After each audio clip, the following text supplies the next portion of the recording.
Well, what's going on, second service? So excited to see you all here this morning. I want you to know, if you're just joining us for the first time in a few weeks, that we are in week 4 of a series that we have entitled The Wise Man and the Fool.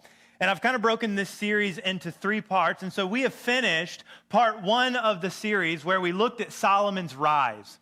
We saw how he rose to power and how he took control and power of the throne and is now leading the people of Israel. And now as we move into part 2 of the series, it's time for us to begin focusing on Solomon the Wise, because the Bible tells us that Solomon was the wisest man to ever live. In fact, we read about him getting that wisdom last week. Solomon has this dream. He's offering sacrifices. He has this dream, and God comes to him in the dream, and he says, Solomon, ask me for anything that you want, and I will give it to you. And rather than asking for fame or rather than asking for wealth, Solomon humbly says to God, God, I want wisdom and I want discernment so that I can lead your people. And the crazy thing is, God listened and gave it to him. 1 Kings chapter 3, verse 12, God speaking, behold, I have done according to your words. Behold, I have given you a wise and discerning heart, so that there has been no one like you before you, nor shall one like you arise after you. That's why we say Solomon is the wisest man to ever live, because God says there's nobody like him before him, nor that will come after him. He's given this incredible wisdom. And what does he do? He's given all this wisdom. He's given all this discernment. What does Solomon do with all of the wisdom? He sits down and he starts cranking out content. 1 Kings chapter 4, verse 32. He also spoke 3,000 proverbs, and his songs were 1,005. Now, we are living in an age of content creation. We're living in an age where people are putting out more content online than ever before. If Solomon had an X account or an Instagram feed or a Facebook page, it would have been filled with song lyrics and pithy little wisdom sayings with a great picture of a background behind it to draw your attention in. So he wrote a whole bunch of stuff. But we actually don't have access to everything that he wrote. Traditionally, it's believed that we only have 3 of Solomon's writings preserved for us in Scripture: the Proverbs, Ecclesiastes, and Song of Songs. And so over the next 3 weeks, I want to take a week to just look at each of those individual books. And if you've been in church for a while, I know what you are thinking right now. You are saying to yourself, please, God, not today. Please, not today. Don't say it. Don't say it. I've brought a friend here for the very first time who's checking out church. I'm going to be on vacation next Sunday. Please, please, please tell me that we are not about to study the Song of Songs on a Sunday morning. Buckle up, buttercups, because that's exactly what we're about to do this morning. But before we dive into the message, I need to let you know, if you have young children with you today, and you have not yet had the birds and the bees conversation with them, you might want to consider taking them to Kids Point. They're ready for you right through those doors. You just keep walking down that hallway. And it's not because we're going to say anything inappropriate today, but it's because we're studying the Song of Songs. And it's love poetry. And some of the things I might say might provoke some interesting questions in your 8-year-old, and he's going to ask you some very uncomfortable questions on the way home. Mommy, what did the pastor mean when he talked about the woman's belly button being like a goblet of wine? So just trust me on this. Save yourself the awkward car ride and take your child to Kids Point today. Look, as we begin, it's important to understand what this book that we're looking at is. The Song of Songs is an anthology. It is a collection of love poetry, love songs. And these songs are meant to describe the love of a young man and a young woman. It describes the beauty of love, describes the power of love, and even describes the sexuality involved in love that is involved between a husband and a wife.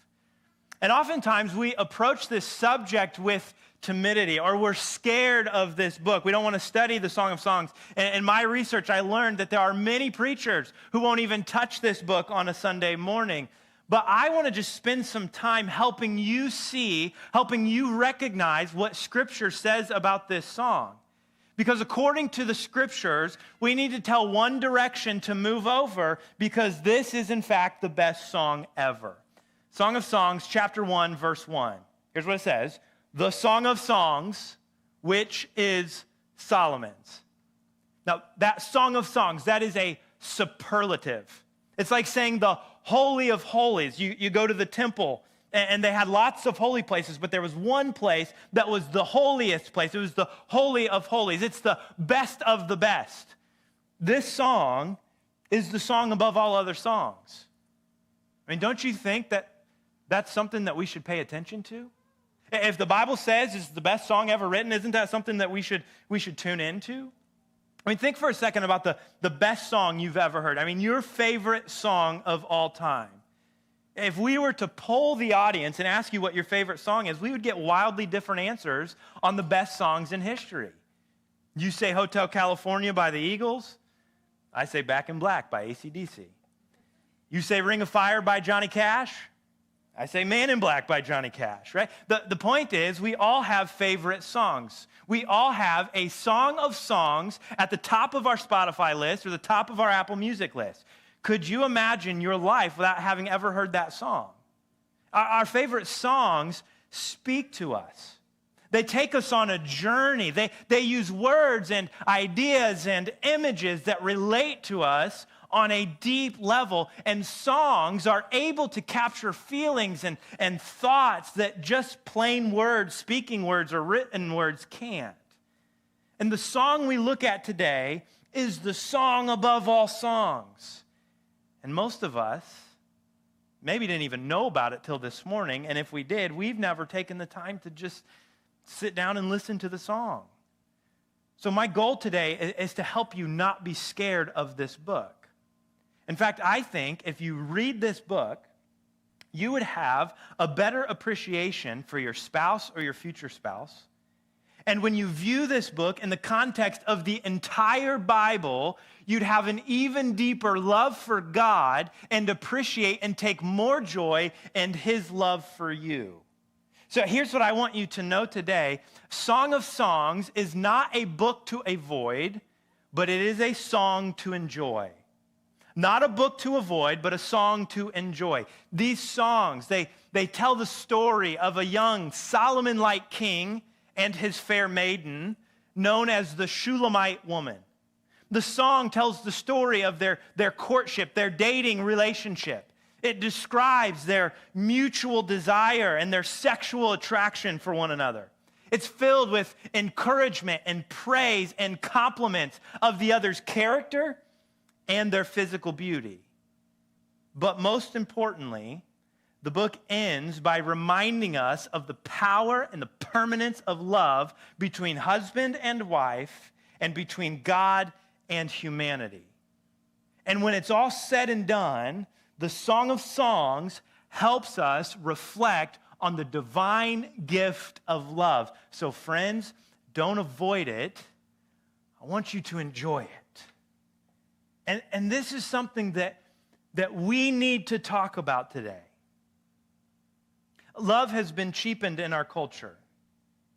We've blown past the guardrails of how God intended romantic love and sexual intercourse to be expressed.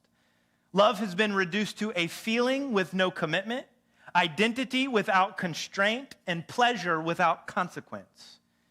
And the rest of culture is giving their opinion on what love is. And I just think it's important to let God have a voice in the conversation and let Him speak on what love is. Will this make us uncomfortable today? More than likely. And I promise you, there's nobody in this room that's more uncomfortable at this moment right now than me. Will this confront some things and cultural beliefs and ideas that we have maybe just blindly adopted as truth and fact? I think so. But we're going to look at God's holy word showing us the power of love between a man and a woman in the context of marriage. And everyone else is having this conversation. So let's let God have the final word as we look at this book. So all I want to do today is I just want to survey the book, and I want to give you principles to pay attention to so that when you go home this week and you read it for yourself, you will know how to read the book. Yes, I know I made an assumption, but I'm assuming and I know that you will go home and you will read Song of Songs this week. It's only 8 chapters, and I want to give you some principles, some guidelines to keep in mind as you read it. So if you are a note-taking person, this is a great sermon to take some notes on because it's going to help you read the book later on this week. And I will go ahead and apologize a little bit up front. I try to keep my sermons at a strict 30 minutes. I may be like 34 or 35 today, all right? So bear with me those extra 4 minutes.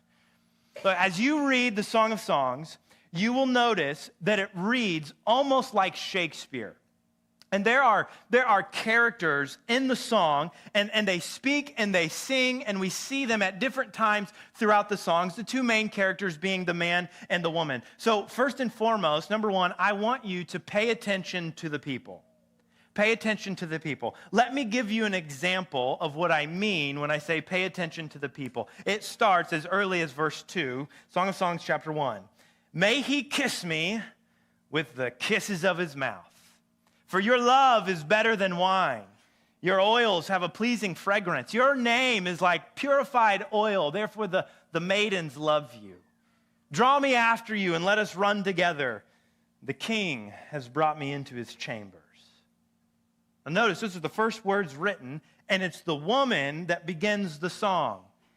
And she begins in very bold fashion. Let him kiss me with his mouth. These aren't butterfly kisses we're talking about. These aren't even Eskimo kisses she wants. She wants the real thing. She wants some lip-on-lip action. She wants a kiss right on the mouth. But I want you to notice the woman's personality and approach in this. She doesn't come to the man and say, kiss me right now, and demand a kiss. She doesn't force a kiss and grab his face and make him kiss her. Doesn't even offer him money and try to buy a kiss. What we see here at the very beginning is a very strong woman who knows what she wants and knows that she wants to be kissed by her man. The woman is actually prodding the man. Come kiss me. Come love me. I have permission to tell this story, but I remember my first kiss with Bailey.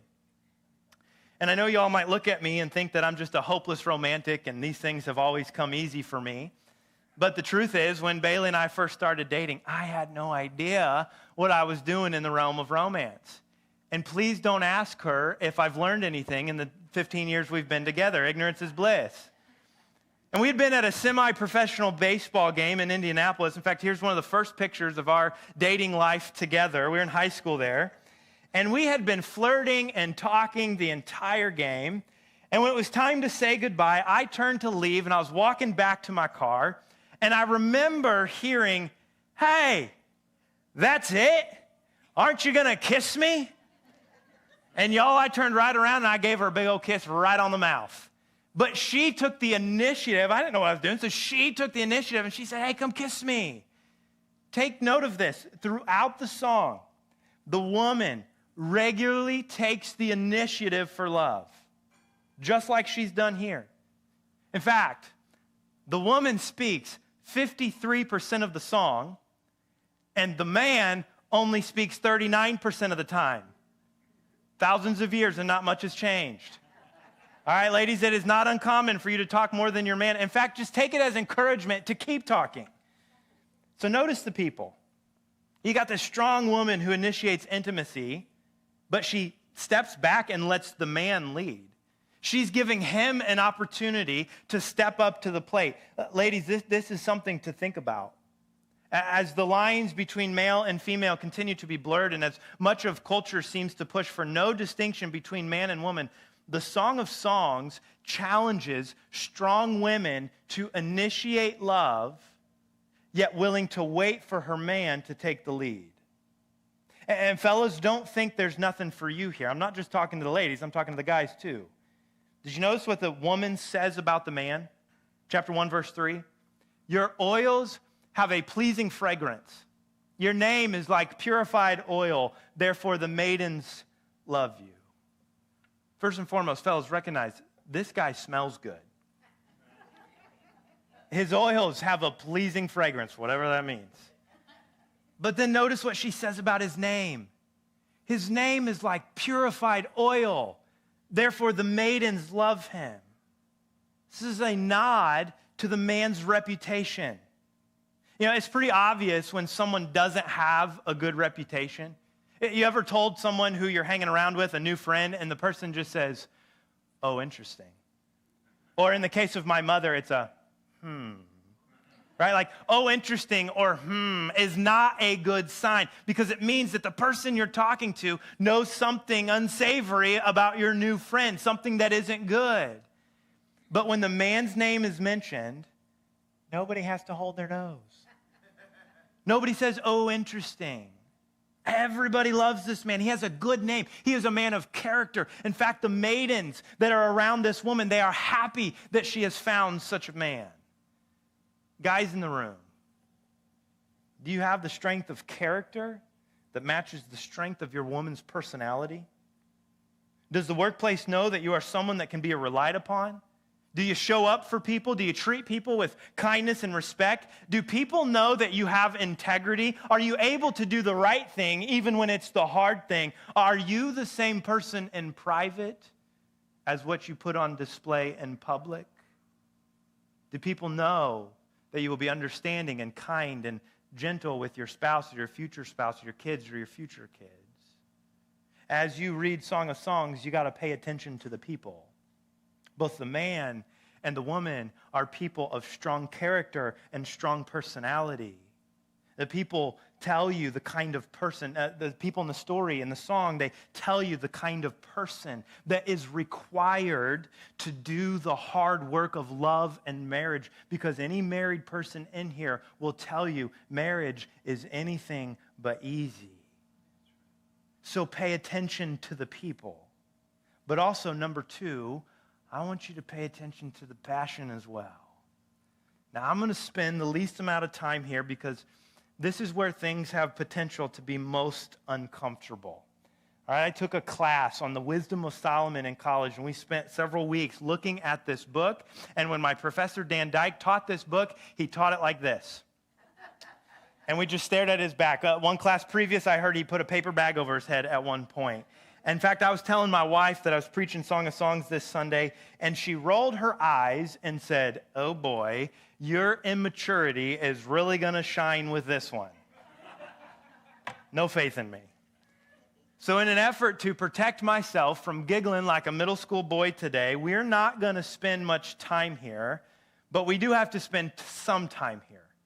And so I want you to just listen and hear the passion that is wrapped up in this song as the man specifically oohs and ahs over his woman. Song of Songs, chapter 7, verse 1. "How beautiful are your feet in sandals, O prince's daughter." She just had a pedicure. The curves of your hips are like jewels, the work of the hands of an artist.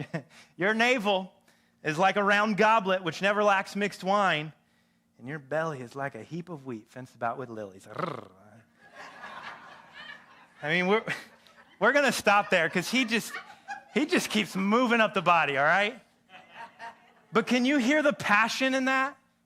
Can you hear how much this man loves to look at his bride? Imagine what she must feel as her beloved just looks her up and down from head to toe, telling her how every part of her body is beautiful. I mean, this is some passionate physical intimacy going on here. And can I just be totally honest with you and tell you what I think one of the saddest things to hear about a marriage is that when couples are rarely having physical intimacy or sexual intercourse. Look, attraction and sex isn't everything in marriage, but it is a massive part of it. It is a gift that God has given to us to be enjoyed within the confines of marriage. It is a path to intimacy with the one you love that no other thing on earth can foster in that way. It binds you with your spouse. It connects you with your beloved. And when practiced right, it can even break down barriers and build each other up. It has some restorative effects to it even. It protects you and consumes you in each other's love. That's why Paul says in 1 Corinthians chapter 7, verse 5, "Stop depriving one another."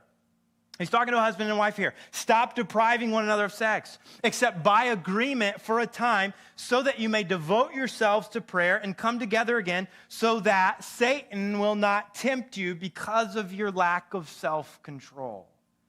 Now, I want to just give a little bit of nuance, and I wish I had more time for nuance on this. But if you are a single person here today, or if you think you might be single the rest of your life, I want to challenge you to go read 1 Corinthians chapter 7 this week, because in that chapter, Paul actually talks about the gift of singleness and how when you are single, it can actually allow for greater connection and communion with God than even what a married person can experience. And so I know we're talking a lot about marriage and marriage relationships, but the Bible speaks to singleness and its goodness as well.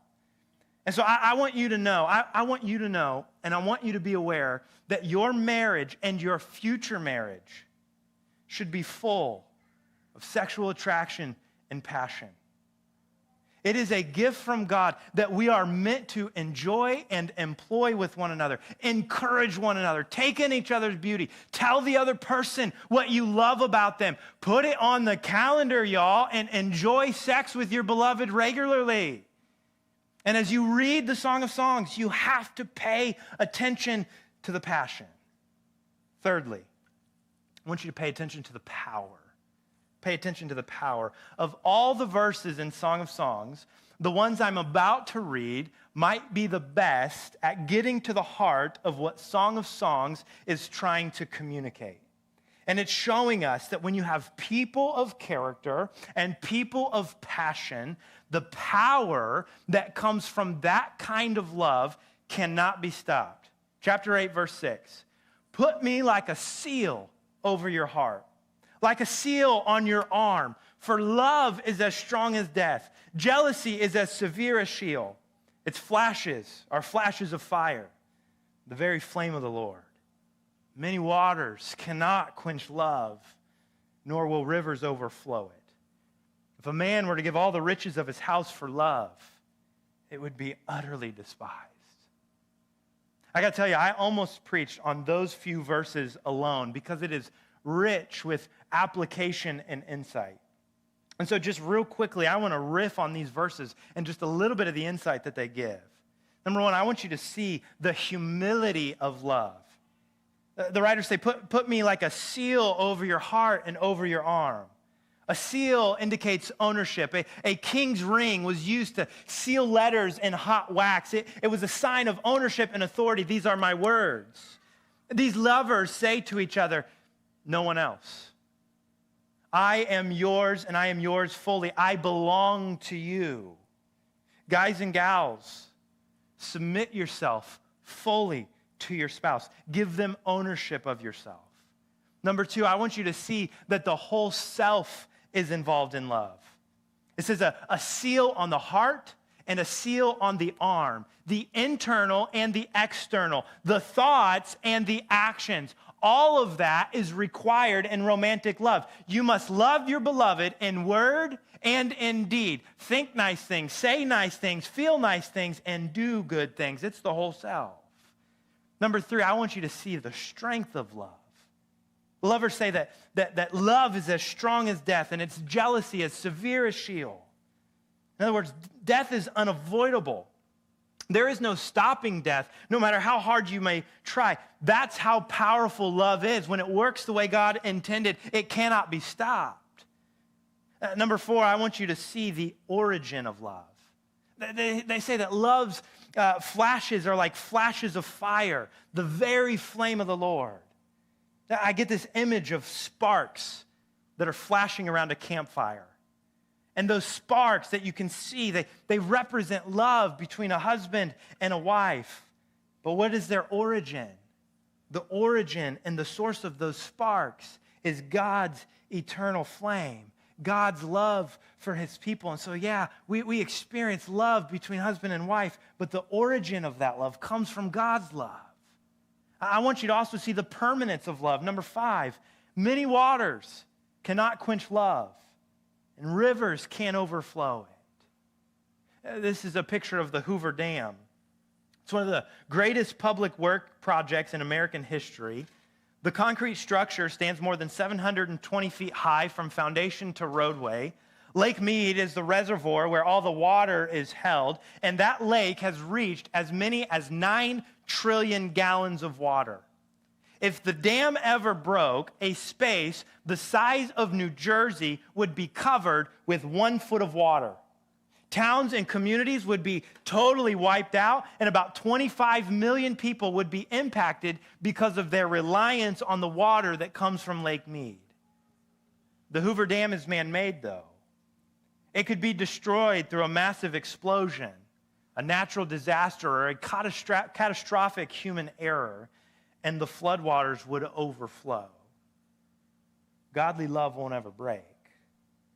Godly love is meant for life. When two people are committed to God and committed to each other, that godly love is permanent and it holds back the floodwaters. It's meant to be permanent. Finally, number 6, I want you to see the authenticity of love. They say you could pay all the money in the world, sell your house to buy love, but you would end up being despised. Love ain't cheap. It's not something you can buy or manufacture. When you buy love, you simply use love till it's no longer convenient or appealing, or until something else comes along that you would rather buy instead. True love is authentic, and it cannot be bought. That's beautiful. So just like Huey Lewis in the news, y'all, that's the power of love. And we talk about how beautiful that is. And it is. It's intoxicating. But I have to wade into some waters on this that might convict some of us here today. Because when you possess something that powerful, you have to handle it with care and respect. I come from a family of gun owners. And as you know, just watch the news, guns are powerful. And if guns aren't handled properly and respectfully, they can have devastating consequences. Before I ever picked up a gun, my father taught me, you always treat a gun as if it is loaded. You always treat it as if you pull that trigger, there's going to be a bullet that fires out of it. And you had to go through the safety and the training before I ever picked up a gun. Why? Because guns are powerful and power must be respected. Throughout the song, there is a constant warning and a constant refrain to the others who are watching this love story unfold. And the refrain goes something like this. Chapter 8, verse 4, I want you to swear, O daughters of Jerusalem, do not arouse or waken my love until she pleases. Do not arouse or awaken my love until she pleases. Because romantic love is so powerful, it must be practiced and handled with care. The warning says, don't awaken love until she pleases. And I know that there's not a person in this room who hasn't been impacted either through their own mistakes or through the mistakes of somebody else who woke up love before it was ready, and you have felt the harmful effects of that. Don't awaken love until she pleases. Don't move in together until you're married. Don't sleep together until you've said your vows. Don't misuse attraction and sex for identity and meaning.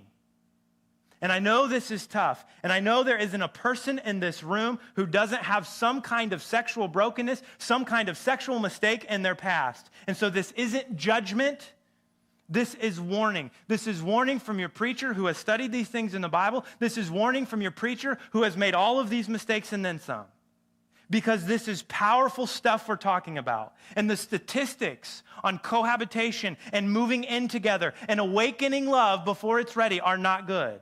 58% of people report that they experience higher levels of satisfaction, and here's a big one, higher levels of safety when they committed first rather than cohabitating and living with a partner.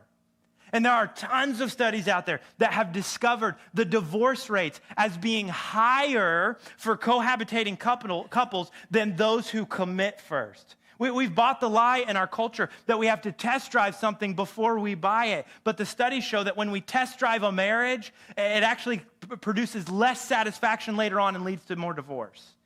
Tim Keller used to say that moving in together is one long audition where all you're doing is testing each other out and trying the waters. Have you ever auditioned for something before?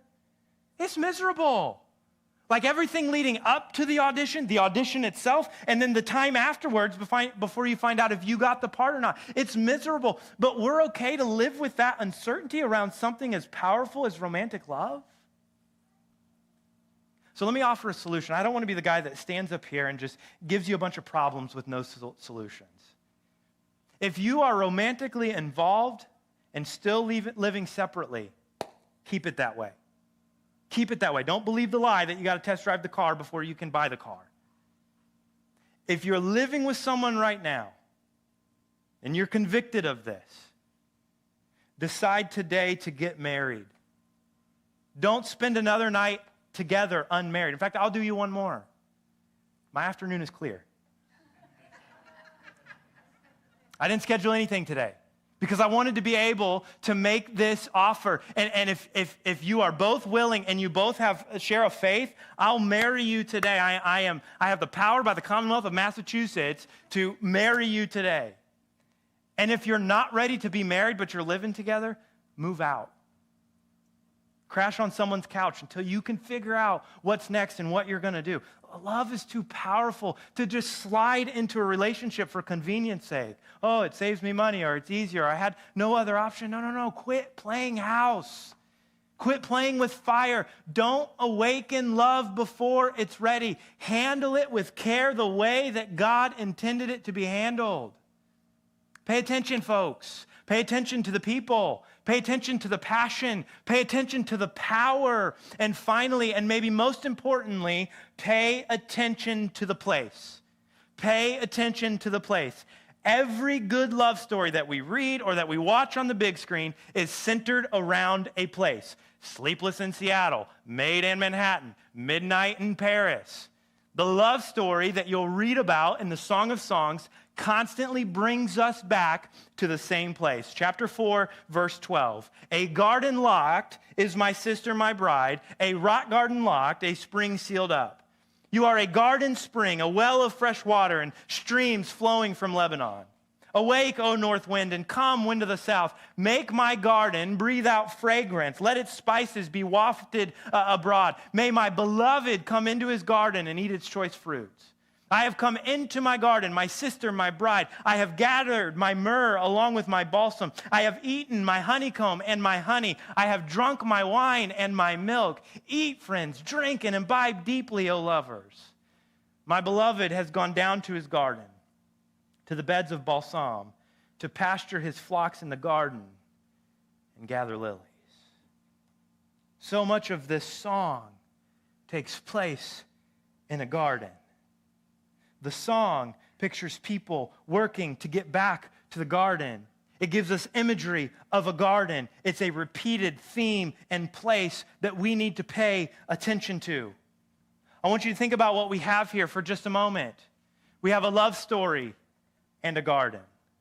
A love story and a garden. We have a garden and a love story. The Garden of Eden was the place where mankind lived in the presence of God. It was the place where everything was good and mankind and the divine had no separation and they experienced eternal love between each other. But what happened? Humanity strayed away from God. Humanity sinned. They walked away from God. And what was their first source of shame? Their nakedness. They were embarrassed to be in front of each other fully naked. And we see that sin not only drove a wedge between us and God, but between man and woman. But the background of Song of Songs, if you'll pay attention as you read it, is all about getting back to the garden. About getting back to a place where there is no shame in your nakedness with your beloved. It's about experiencing the love that once existed in the Garden of Eden. And the marriage relationship between a man and a woman is one of the ways that we see the curse of the garden becoming undone. Biblical marriage pictures man and woman as no longer usurping power over each other, but they are complementing one another to rule and reign alongside God once again, just like they did in the garden. And there is no longer any shame of their nakedness, but rather they delight in each other's beauty and each other's passion. This song is pointing us to the restoration of all that was lost. It's pointing us to the most powerful love of all, and that is God's love for his people. A love that is pictured in the marriage relationship, and a transcendent love that says even if you're not married, or you're in a loveless marriage, or you recognize that you will always be single, this is picturing a love that says you're gonna be okay because God loves you. And the scriptures tell us that the church is like the bride and that Christ is the groom. And on that final day when Jesus comes back, the bride of Christ, you and I, will be reunited with Jesus, our groom, for all of eternity. Revelation chapter 19, verse 6. Then I heard something like the voice of a great multitude, and like the sound of many waters, and like the sound of mighty peals and thunder, saying, Hallelujah! For the Lord our God, the Almighty, reigns.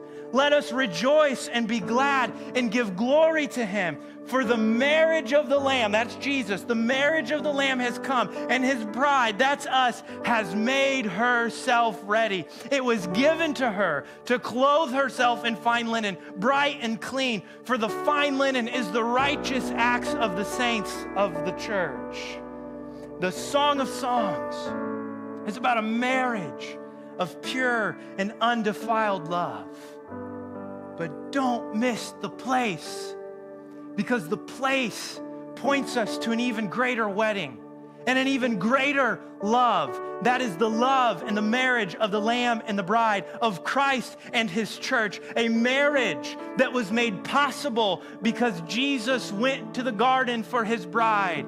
Pay attention to the place, for it's in the garden that Christ came to redeem his bride. It's in the garden where he bowed down before the Father's will and embraced becoming a sacrifice on the cross for the sins of all mankind. And it's in the garden where he was betrayed by his friend and sent to death. And it was in a garden where he resurrected back to life. It was in the garden where he rendered the sting of death powerless. It was in the garden where the garden of resurrection, where his love for you and his love for me was made known, because he says any mistake that you've made, any sin that you've done, anything that you've done wrong in any of the areas that we've talked about today, it is forgiven because Jesus went to the garden. Friends, pay attention to the place, because the place of the garden is where we see the passionate and the powerful love of God displayed for all people.